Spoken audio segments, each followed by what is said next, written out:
श्री कृष्णा, स्वागत है आपका संस्कार कथा चित्रण चैनल में। आज हम ज्येष्ठ मास शुक्ल पक्ष की निर्जला एकादशी का महात्म्य का वाचन करेंगे। आइए गोपाल कृष्ण भगवान की जय, विष्णु भगवान की जय। ज्येष्ठ मास शुक्ल पक्ष की निर्जला एकादशी का महात्म्य। युधिष्ठिर ने कहा, हे जनार्दन, अपरा का सारा महात्मा मैंने सुन लिया। अब ज्येष्ठ के शुक्ल पक्ष में जो एकादशी हो उसका वर्णन कीजिए। भगवान श्री कृष्ण बोले, हे राजन, इसका वर्णन परम धर्मात्मा सत्यवती नंदन व्यास जी करेंगे, क्योंकि ये संपूर्ण शास्त्रों के तत्वज्ञ और वेद वेदांगों के पारंगत विद्वान हैं। तब वेद व्यास जी कहने लगे, दोनों ही पक्षों की एकादशियों को भोजन न करे, द्वादशी को स्नान आदि से पवित्र हो, फूलों से भगवान केशव की पूजा करके नित्य कर्म समाप्त होने के पश्चात पहले ब्राह्मणों को भोजन देकर और अंत में स्वयं भोजन करें। हे राजन, जनना शौच और मरना शौच में भी एकादशी को भोजन नहीं करना चाहिए। यह सुनकर भीमसेन बोले, परम बुद्धिमान पितामह, मेरी उत्तम बात सुनिए। राजा युधिष्ठिर, माता कुंती, द्रौपदी, अर्जुन, नकुल और सहदेव ये एकादशी को कभी भोजन नहीं करते तथा मुझसे भी हमेशा यही कहते हैं कि भीमसेन, तुम भी एकादशी को न खाया करो। किंतु मैं इन लोगों से यही कह दिया करता हूँ कि मुझसे भूख नहीं सहन होती। भीमसेन की बात सुनकर व्यास जी ने कहा, यदि तुम्हें स्वर्गलोक की प्राप्ति अभिष्ट है और नरक को दूषित समझते हो तो दोनों पक्षों की एकादशी को भोजन नहीं करना चाहिए। भीमसेन बोले, महाबुद्धिमान पितामह, मैं आपके सामने सच्ची बात कहता हूँ। एक बार भोजन करके भी मुझसे व्रत नहीं किया जा सकता, फिर उपवास करके तो मैं रह ही नहीं सकता। मेरे उदर में व्रत नामक अग्नि सदा प्रज्वलित रहती है, अतः जब मैं बहुत अधिक खाता हूँ तभी यह शांत रहती है। इसलिए हे महामुने, मैं वर्ष भर केवल एक ही उपास कर सकता हूँ, जिससे स्वर्ग की प्राप्ति सुलभ हो तथा जिसके करने से मैं कल्याण का भागी हो सकूं। ऐसा कोई व्रत निश्चय करके बतलाइए, मैं उसका यथोचित रूप से पालन करूँगा। व्यास जी ने कहा, भीम, ज्येष्ठ मास में सूर्य वृष राशि पर हो या मिथुन राशि पर शुक्ल पक्ष में जो एकादशी हो उसका यत्न पूर्वक निर्जल व्रत करो। केवल कुल्ला या आचमन करने के लिए मुख में जल डाल सकते हो, उसको छोड़कर किसी प्रकार का जल विद्वान पुरुष मुख में न डाले, अन्यथा व्रत भंग हो जाता है। एकादशी को सूर्योदय से लेकर दूसरे दिन के सूर्योदय तक मनुष्य जल का त्याग करे तो यह व्रत पूर्ण होता है। तदंतर द्वादशी को निर्मल प्रभात काल में स्नान करके ब्राह्मणों को विधि पूर्वक जल और स्वर्ण का दान करें। इस प्रकार सब कार्य पूरा करके जितेंद्रिय पुरुष ब्राह्मणों के साथ भोजन करें। वर्ष भर में जितनी एकादशियां होती है उन सब का फल निर्जला एकादशी के सेवन से मनुष्य प्राप्त कर लेता है, इसमें तनिक भी संदेह नहीं है। शंख चक्र और गदा धारण करने वाले भगवान केशव ने मुझसे कहा था कि यदि मानव सबको छोड़कर एकमात्र मेरी शरण में आ जाए और एकादशी को निराहार रहे तो वह सब पापों से छूट जाता है। एकादशी व्रत करने वाले पुरुष के पास विशालकाय विकराल आकृति और काले रंग वाले दंड पाशधारी भयंकर यमदूत नहीं जाते। अंतकाल में पीतांबरधारी सौम्य स्वभाव वाले, हाथ में सुदर्शन धारण करने वाले और मन के समान वेगशाली विष्णु दूत आकर इस वैष्णव पुरुष को भगवान विष्णु के धाम में ले जाते हैं। अतः निर्जला एकादशी को पूर्ण यत्न करके उपवास करना चाहिए। तुम भी सब पापों की शांति के लिए यत्न के साथ उपवास और भगवान श्री हरि का पूजन करो।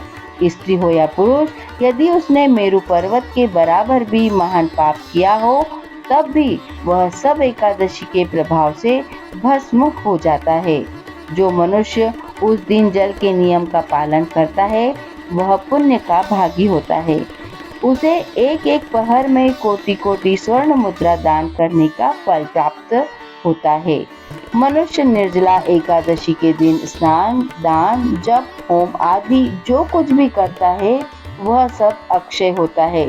वह भगवान श्री कृष्ण का कथन है।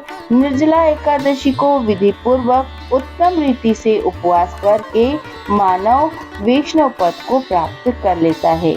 जो मनुष्य एकादशी के दिन अन्न खाता है वह पाप भोजन करता है।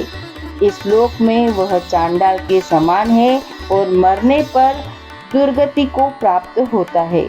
जो ज्येष्ठ के शुक्ल पक्ष में एकादशी को उपवास करके दान देंगे वे परम पद को प्राप्त होंगे। जिन्होंने एकादशी को उपवास किया है वे ब्रह्म हत्यारे, शराबी, चोर तथा गुरुद्रोही होने पर भी सब पातकों से मुक्त हो जाते हैं।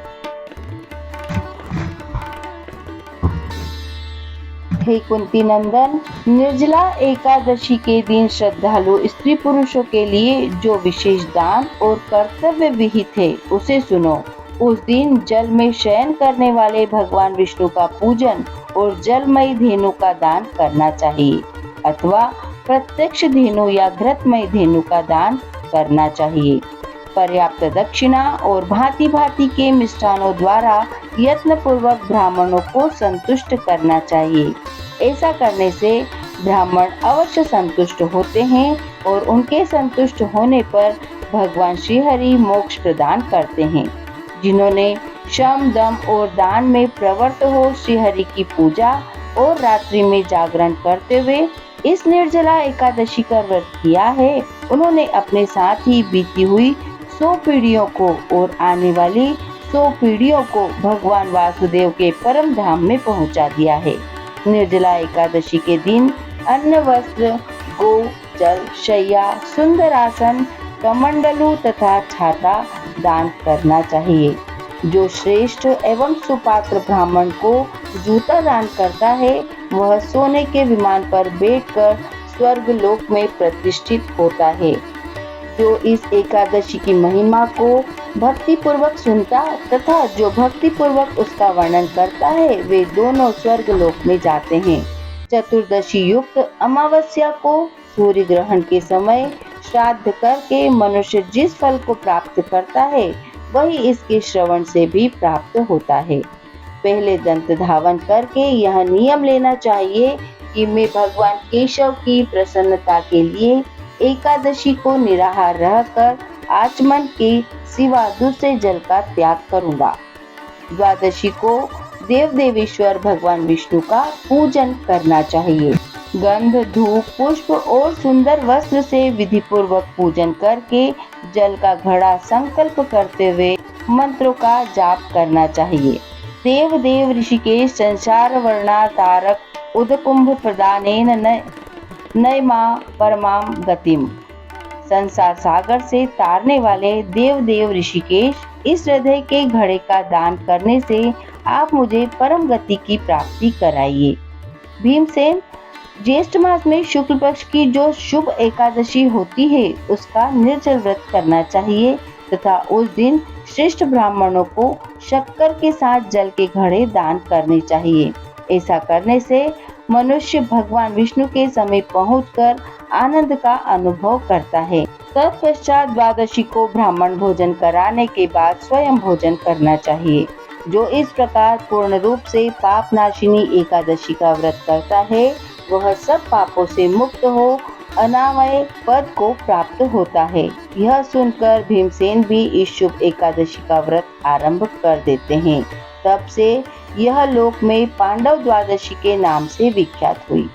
बोलिए विष्णु भगवान की जय। तो यह थी ज्येष्ठ मास शुक्ल पक्ष की निर्जला एकादशी महात्म कथा। आपको यह कथा कैसी लगी हमें कमेंट कर अवश्य बताएं।